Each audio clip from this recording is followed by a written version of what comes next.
communities or even societies, when we compare it in the manner by which the class system developed in Europe. Like if I come from a subsistence economy, the class distinctions are not very clear. Like what are those symbolic capital that are considered desirable, which brings one class into a status? What is that they consider as good, or they consider as symbols of power, of economic class? How significant the far right, with its link to explicitly racist politics, is one we do need to be very vigilant about at the moment, given the sort of economic circumstances that we're living in. And I think that, you know, I don't want to sound overly dramatic, but I mean, there is always a potential during times of crisis for far right parties to become influential extremely quickly.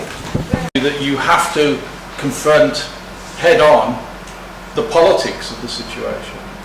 You have to say you're out of work because you live in and vote for a capitalist system that creates work in this fashion.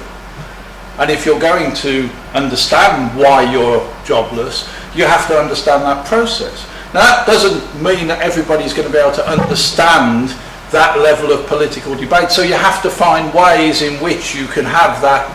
It's a challenge for us as professionals. How do we have that level of political discussion with people in a way they can engage and understand? I just want to say that by way of being a black person in a multiracial situation, I quickly had to adapt and learn what it meant to be black. One of the early books I read was a thing by George Lamming called In the Castle of My Skin.